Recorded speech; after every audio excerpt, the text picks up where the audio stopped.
What's going on, good people? Welcome back to another episode of Trading My Live Account. Today is day number 29. It's July the 20th, 2023. We made some trades today, so let's get into it.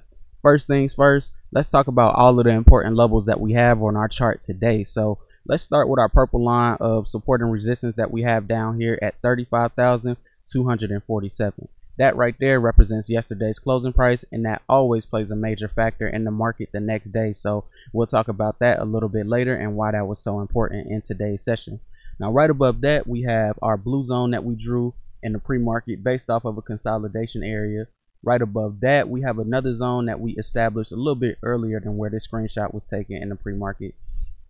And then last but not least, we have a zone that we established right after the market opened at around 9:30. So let's get into it and let's talk about our first trade that we made today. So on trade number one, we're actually in a little bit of a downtrend going back to around 7 o'clock this morning. And when we come into where the screenshot starts, we actually established our zone and kind of just played around a little bit, So I said, okay, if the trend is down and we're in the zone, based on my zone trading strategy, more than likely we should continue to break out of the zone in the direction that prices were moving before the zone was established.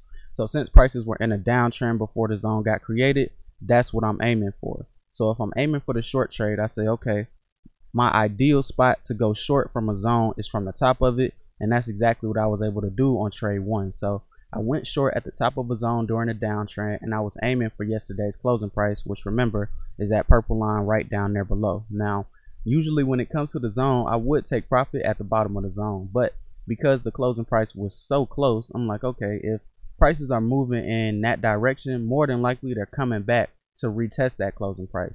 And that's usually what happens when it comes to yesterday's closing price, because no matter what chart you trade, what time frame, everybody is looking at the same number when it comes to yesterday's closing price. So you'll have traders operating on every time frame aiming for that level, and usually it'll create enough momentum for prices to get there most of the time.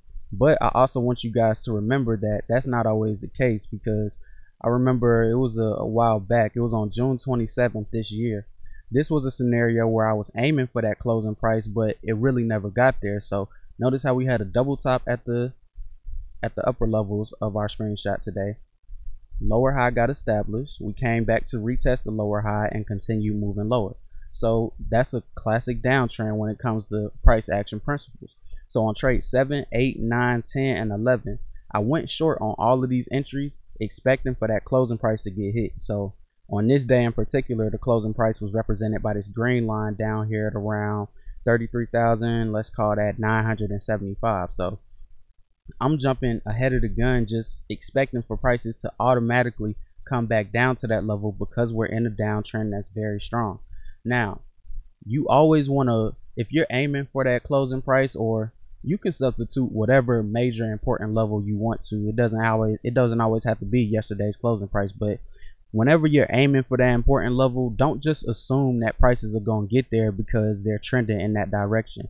You want to make sure that you see all the signals available that tell you that, oh, okay, it is definitely going there. And anytime you see something in the price action that's telling you that maybe prices are going to reverse before they get there, don't ignore that signal, because that could be the market trying to tell you something important. So that's the biggest takeaway I wanted you guys to learn from trading using yesterday's closing price.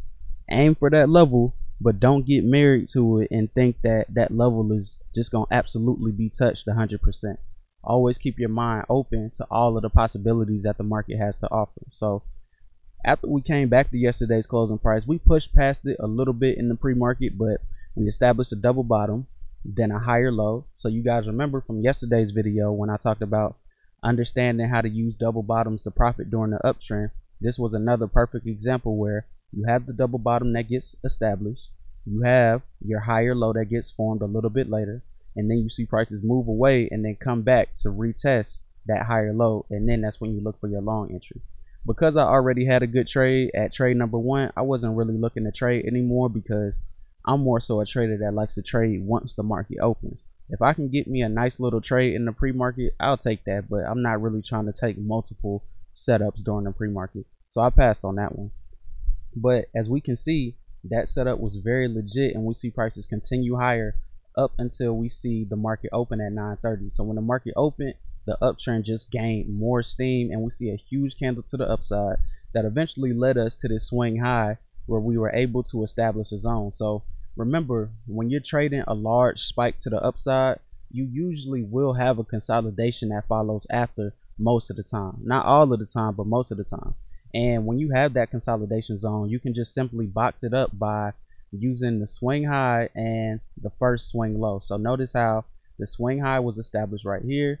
Now you could say that this was a swing low, and I actually had my zone drawn there for a minute, but that led me to a bad trade at trade 2. We'll get into that a little bit, but usually when you draw your zone, you want to take it from the swing high back down to the swing low. So depending on how you view the market, it could be different or it could be the same as other traders, but you should generally have your zone within the same general area as most other people do, so that way you can have it be successful, because a zone doesn't work if you're the only one that sees that zone, you know. So you always want to make sure you draw it in the best possible manner. So once we had this zone boxed up, that led me to trade number 2. Now on trade 2, I went short on the first pullback in a strong trend, but you have to remember that the first reversal signal will usually fail when the trend is really strong. And that's actually something that I picked up on a couple of days ago, because when you look at the price action of this chart, yeah, we made a double top followed by a lower high, but you don't always just want to blindly trade off of the price action principles that you're seeing in the market. You always want to take the price action and combine it with the overall market trend that's going on at that time. Now, because the trend was so strong to the upside, you don't necessarily want to take that first reversal signal. And the reason for that is you got to think about what's really going on in the market right now. Most of the people that were aggressive, they were able to ride this move to the upside, and they probably took profit somewhere up here or somewhere within the span of this swing low and this swing high. They were taking profits, which makes sense. You know, once you have a good trade, you want to get out and you have to sell in order to do that. So naturally, when people take profit, you should expect some type of movement back to the downside in the form of a pullback. But also think about all of the people that were not able to catch this trade right here. Think about somebody like me that doesn't like to trade until, you know, maybe 7 to 10 minutes after the market opens, so I can get a good picture of what the market is doing. For a person like me that wasn't in that mood, I would be looking to go long on the first potential pullback, and a lot of other people would be looking to do that too. So when you have that first pullback, it's going to get met by a very strong wave of buying. Now that buying can either be successful and continue the uptrend, or it could just push prices back to a major level of resistance before you see prices crash again. But you will definitely see buying start to come back into the market, because if the trend was up until this point, the buyers are not just going to step away and say, oh, okay, we're done. The buyers are going to keep trying to buy and keep trying to go long and push prices higher, because the trend is the trend. So you always want to remember that, and remember that even though price action might look good in that first pullback, you don't really want to look to go short against the trend, especially not on the first pullback. And that's the lesson that I learned at trade 2. Now, luckily, I was able to realize my mistake while I was in the trade, because as soon as I entered, it went against me immediately. So whenever a trade does that, that's a major sign from the market telling you that, hey, maybe you should reevaluate. So I think I was able to kind of make up for my loss by not taking a full stop loss and just taking a partial loss. So learned a good lesson on trade number 2 right there. So after trade 2, we see prices continue to move higher, and we actually had a successful breakout of that zone that we actually established a little bit earlier. So a successful breakout is constituted by you seeing prices break. A successful breakout in a uptrend happens when you see prices break above the zone and you see a candle close completely above the zone. So that's exactly what we saw on this second candle that broke above the zone right here. So once you see that, you want to see prices come back, retest the top of the zone, and then potentially move away from it. Now, when prices move away from it, there are usually 2 ways that can happen. There'll usually be sometimes where you have a double touch. That's what we had today, where you had a higher low, prices moved away, and then prices came back to retest that higher low one more time, and then the uptrend continued. But then it'll be some occasions where you break out of the zone, You come back to test that level one time and then you move away from it and we never come back. So remember that it's always two different ways that the breakout retest can happen. So once I saw prices come back and retest the higher low that got established at point A, that's where I went long on trade number 3. And I think, yeah, that's what the notes say. And I just wanted to go into that strategy and break it down a little bit more, because successful breakouts can be very lucrative for you when you're trading a very strong trend. So let's go back to our notes for a quick second, and let's really break down successful breakouts and what you need to know about them. So this right here is from July 5th. So let's talk about the difference between a successful breakout and the difference between a failed breakout. Now, a failed breakout, this is what happened around point number 4. So look at how prices came from the bottom of the zone, came all the way back up. They pushed out of the zone, they did, but there was never a candle that closed completely above the zone. Even though this candle, the green one, it did close above the zone, it didn't open above the zone and close below the zone. And you want to make sure you see both of those things before you start thinking about a successful breakout, because if it doesn't completely close and open above the zone, you open yourself up to the possibility of prices coming back into the zone. And then once that happens, there becomes a higher probability of prices moving back down to the bottom of the zone once again because of the failed breakout. And the reason that happens is because you have so many traders anticipating the breakout trying to work. So as soon as they see prices break above the zone, they're going long, long, long, and long. All it takes is for one wave of selling to come back down, because usually if you went long at the breakout of the zone, the first initial one, you're probably going to put your stop either at the zone that it broke out from, or maybe a couple of ticks below the zone just to play it safe. So usually when you see prices have a false breakout, it's because everybody that was long are getting their stops hit. And as soon as the stops get hit, you see selling starting to roll into the market. And all of the people that were expecting the false breakout, they start shorting too. So now you got double pressure that's pushing the market down. So that's why false breakouts usually don't work. Now, if we go over to 11 o'clock a little bit later, we can see an example of a successful breakout. So notice how prices first broke out of the zone on this candle right here at around 11 o'clock. Now, prices closed above the zone on this candle, but they didn't open above the zone on this candle. So we can't say that this candle constitutes a successful breakout. Now, the next candle right here definitely does, because we had a close and open above the price level for the breakout of the zone. Now, notice how we see prices come all the way back, retest the zone, and then move away from it. And that right there is exactly what you want to look for when you're looking for that entry when it comes to a successful breakout retest. You want to see prices first have that closing candle where it opens and closes above the zone. You want to see prices come back, retest the zone, and then you want to see prices move away. And when prices start moving away and back up again, that's where you want to enter on your trade.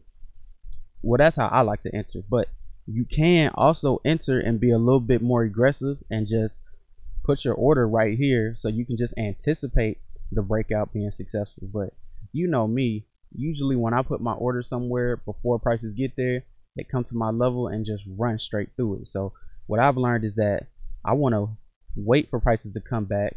I want to see what the reaction is around that level, and then if the reaction is something that is favorable for me, then I'll get into that trade and go long. So always remember that when it comes to a breakout.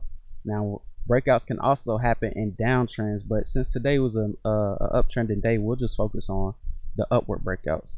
So here's another example right here. We see prices initially break out of the zone at around 315 at this junction. They pulled higher, pulled higher, pulled higher, and then eventually came back to retest it.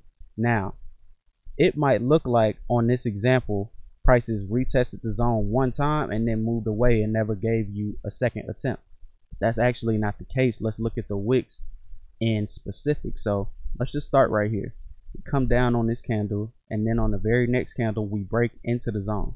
Now, once we break into the zone, we weren't able to actually close below it. So that's a bullish signal right there. Not quite enough to say, oh, let's go long. Still want to wait for that confirmation and see prices move away. So on this on the very next candle, we see prices push to the upside, pull away, and then on the next candle, that's when we get our retest, because We open at 35,000 around 585, let's call it that. And then if we wicked back down to retest the zone, so even though it looks like it was just a single test and a push to the upside, this was actually one of those scenarios where you had a double test of that higher low that got established on top of the zone. So once you see prices establish that double test and starting to move away, you enter long as you see prices starting to move higher. Let's see what else. What else do we have? Downtrend, no downtrend. Okay, here's one more. We see prices trading within the zone for a considerable amount of time. Then eventually they finally break out of the zone.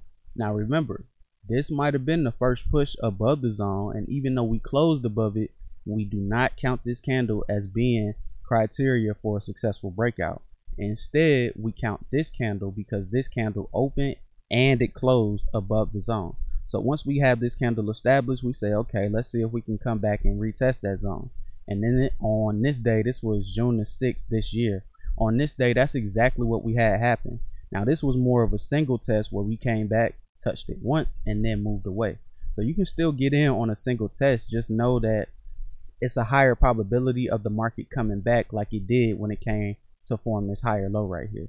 But when it did come and make that single test, as soon as it started moving away, if you wanted to, you could have entered long and took that trade back up to yesterday's closing price that's represented by the purple line up here, which is also the same level as the potential swing high that got established a little bit earlier before we came back to retest that breakout of the zone. So whenever you're in a strong uptrend, that breakout strategy is very lucrative and can be very successful. Now, what I want to talk about really quick before we move on is that you have to make sure that the market environment that you're trading in is suitable for a breakout trade. The stronger the trend, the better your breakout strategy will work, because that's where breakouts are most successful, when you know that the trend is one direction and everybody else trading the market can also see that as well, because it's going to be a very strong pressure for prices to keep moving in that direction, because that's pretty much the direction that everybody is entering in the market. So you always want to trade with the trend, and that successful breakout strategy can really help you. Now, when it comes to range bound days, that's when you see breakouts start to fail a lot more, because you have so many counter trend traders expecting for prices to stay within the range rather than start trending again, because prices have a tendency to do what they've already been doing. So if they were in a range, more than likely they'll stay in the range until something major happens. If prices were trending, more than likely prices will keep trending until a major event happens that reverses the price action. So always remember, breakout strategies are very lucrative, but you have to trade your breakout strategy in the right type of market, and today was that type of market. So let's go ahead and go back to today's chart, June 20th, well, July 20th. So one more thing I want to talk about, this breakout strategy was also a retest of that higher low strategy that I told you guys about a few trade sessions ago, where you wait for a higher low to be established in an uptrend, you wait for prices to move away from that higher low, and then when prices come back to retest the support level or the lowest level of that higher low, that's where you look to go long.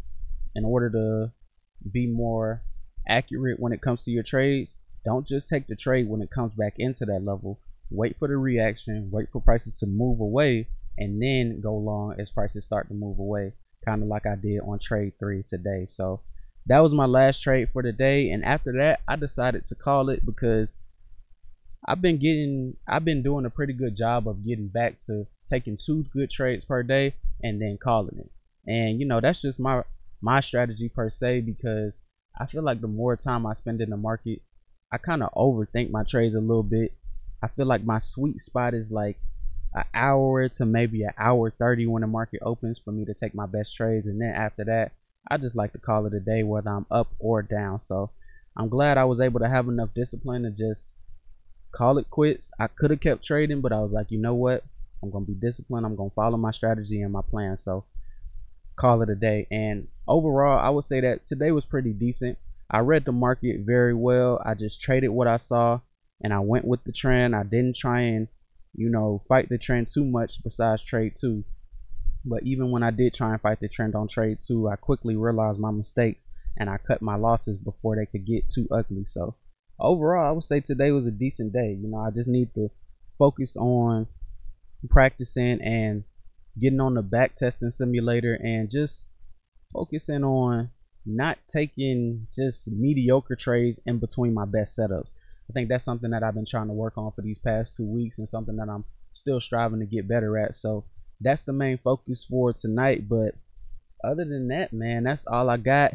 I appreciate you guys for tuning in with me. I hope you guys learned a lot about trading yesterday's closing price and trading successful breakouts. But I think yeah, I will be back tomorrow for Friday, close off the week strong on July 21st. I'll be back somewhere between 9:30 and 9:40 a.m. But until then, you guys, take it easy.